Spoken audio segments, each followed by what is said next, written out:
Hello everybody, today we're talking about some early events that take place in Andrew Jackson's presidency. Let's get started. Our objective question today: what were the effects of the Petticoat Affair and the Nullification Crisis? Alright, let's get started. Now, before we get into some of these major events, I did want to talk to you a little bit more about Andrew Jackson and why I think he's such a fascinating individual. Andrew Jackson is the first to do a couple things. One of those is the first to have an assassination attempt against him.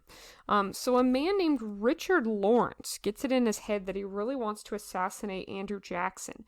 And for weeks, he's stalking Andrew Jackson, following him around, and he learns that Andrew Jackson's going to be going to a funeral for a fellow politician. So he goes over there and he tries to get him on the way in, but he couldn't get close enough. So then as Andrew Jackson is leaving the funeral, he marches forward with his 2 guns. Remember the Roger commandments, 2 guns for 2 hands, just as the Lord intended it, right?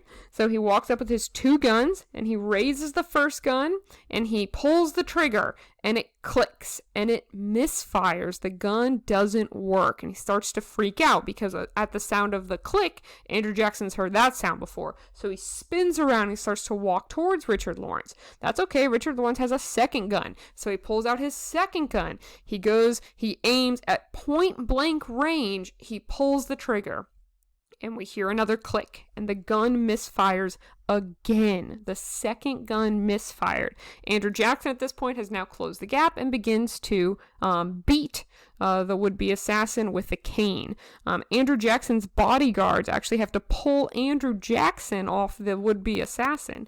The bodyguards are literally saving the assassin from the president instead of the other way around. Andrew Jackson is pulled away and Richard Lawrence is arrested and put onto trial. He will be found not guilty by reason of insanity, and he'll live the rest of his life in institutions and stuff like that. Fast forward a little bit, and both of those guns are looked at because there's multiple witnesses. This really happened. These 2 guns misfired back to back. And when we start to look at these guns, we realize that there's absolutely nothing wrong with them.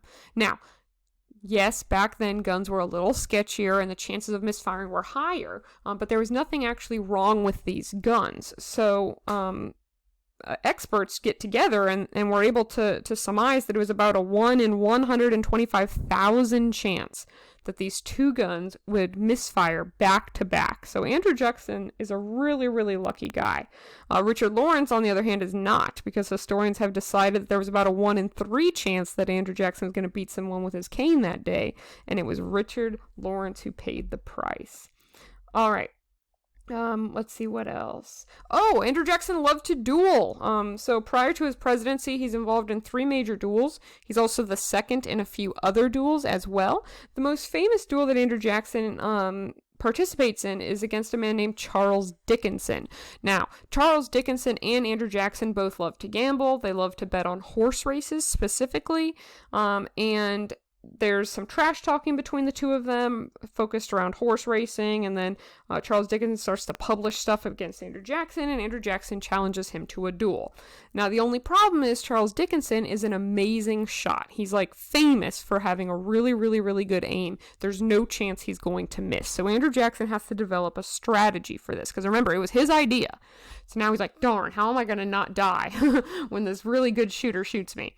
Well, he shows up to the dueling ground, and he's got like this gigantic black coat on, so it's really kind of hard to see exactly where his body is. And there are certain rules with duels, right? You have to stand facing the person, but he does kind of slightly angle his body, so his vital organs are just a little bit askewed to where they would usually be. And also the thing about dueling, if you're unfamiliar, that each person gets 1 shot. So you would stand back to back, you'd go to your 10 paces, you turn around, and I get a shot and you get a shot. And there's no rules on who shoots first, it's just whoever shoots first. Andrew Jackson's strategy is going to be to let Charles Dickinson shoot first. He thinks that if he purposely waits, Charles Dickinson is going to say, ooh, I get to go first, ooh, cool. And he's going to shoot kind of quickly and not really take his time. And then Andrew Jackson's going to have all the time in the world to stand there and aim and fire. So that's his plan. And it works. Charles Dickinson realizes, oh, I have a chance to shoot before he shoots, so he shoots very quickly, and he ends up hitting Andrew Jackson right in the chest. The bullet lodges about an inch or 2 away from his heart. So close, in fact, that we'll never be able to remove the bullet. It's too close, too dangerous. And now Andrew Jackson's been hit in the chest. And he kind of stumbles backwards and he goes, all right, my turn. And he rises back up like a mummy out of a sarcophagus. And we're like, oh, God. And Charles Dickinson cannot do anything except for stand there and wait. And that's exactly what Jackson knew was going to happen. Jackson takes his time, aims steady. At this point, there's blood spurting out of his chest. The people in the front row are getting covered in blood, but that's okay. Right? He stands there, he takes his aim, he fires, and he hits and kills Charles Dickinson, and he wins the duel. Now, is it cool that a president did this? Yeah, I mean, probably not, but I think it's cool. So Andrew Jackson's going to go the rest of his life with that and another bullet inside his body for the rest of his life. So pretty metal. Here we see a cool little political cartoon. Looks like all these people are vying for a piece of the government pie. Let's see what that's all about. A major pillar of Andrew Jackson's presidency and kind of the way he ran the government is his spoils system. So this is important. Maybe underline that. Jackson's spoils system. So we've heard the phrase, to the victor goes the spoils, right? The winner gets the prize. And that's exactly what Andrew Jackson wanted to do. He was elected by the people, for the people, right? He is the people, but he knows that he didn't do it alone, and he wants to reward the people who helped him get to where he is.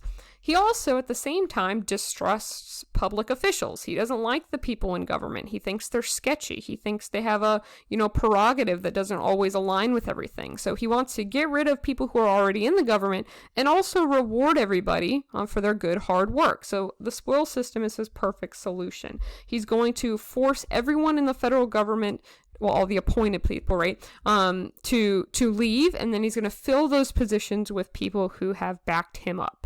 All right, now there's some big pros and cons to this, of course. Upsides are that we're going to rotate officials. No one's going to be there for too long. We're always going to have fresh faces in there. That's nice. Also, theoretically, it can prevent corruption. Andrew Jackson believes that if you're not in there for very long, you don't have the time to become corrupt.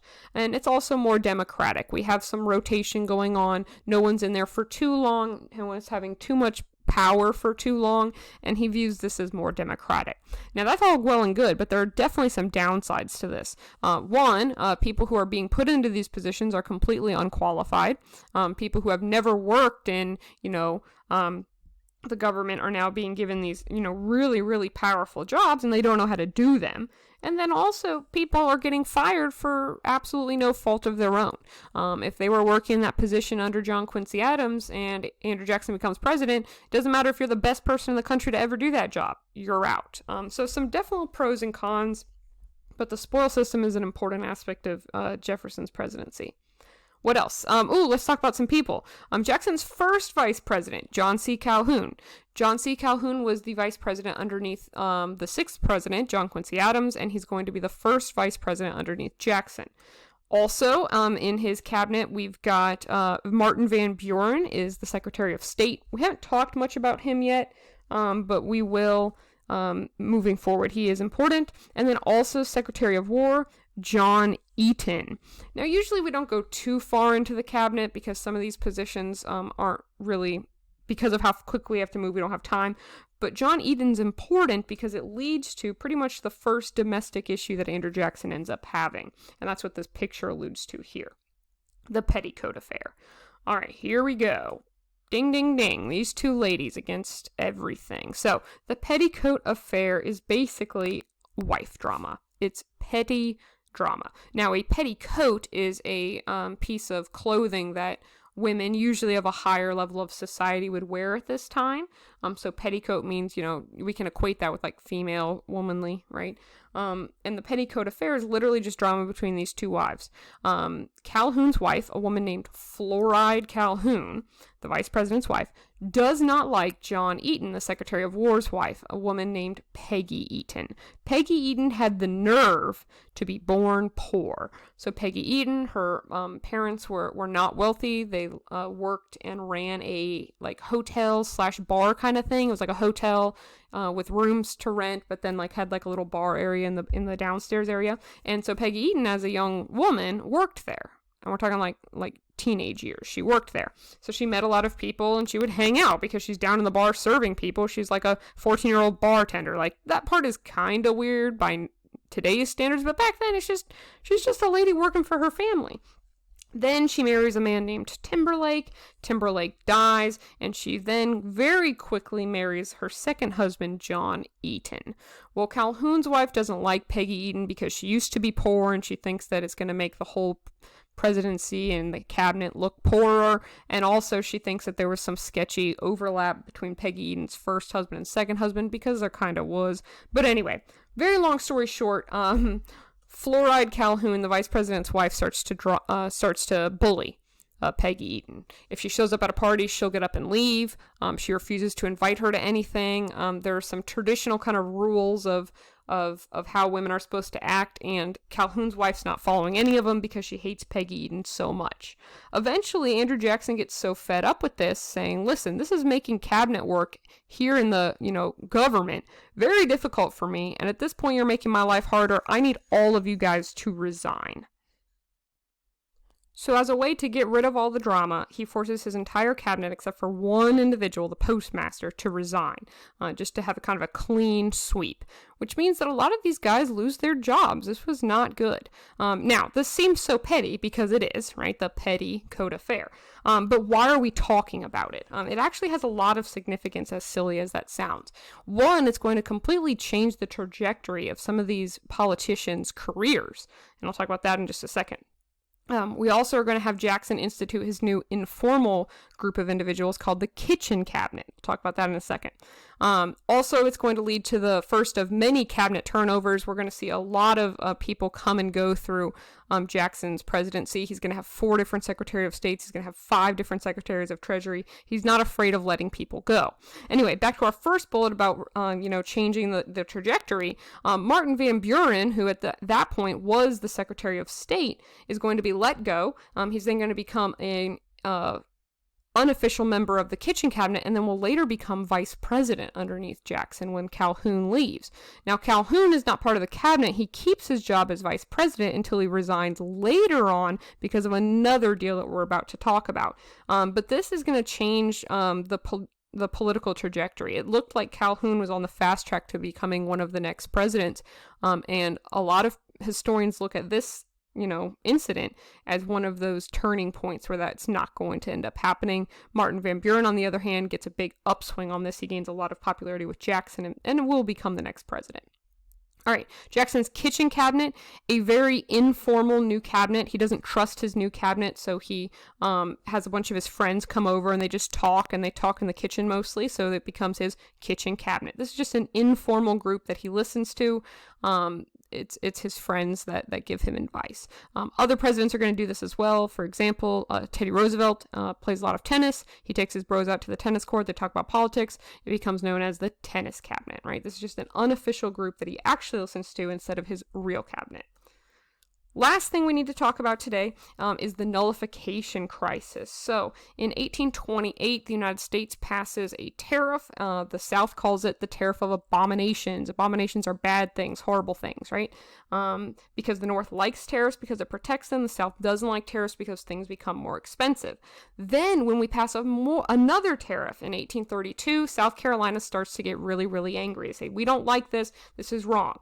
Calhoun, the vice president, who then resigns as vice president so he can join the Senate and become more powerful, says, listen, South Carolina, we need to nullify this tariff.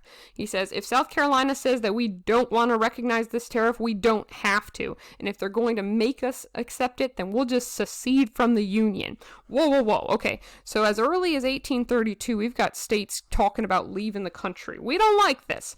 We had it before when we talked about... what were we talking about? The Compromise of 1820.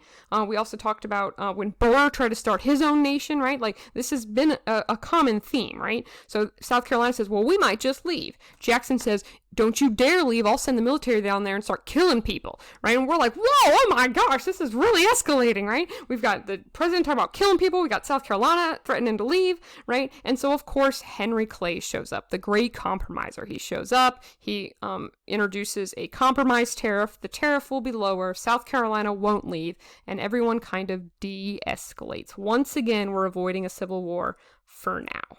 right? And of course, Henry Clay had to be involved in that.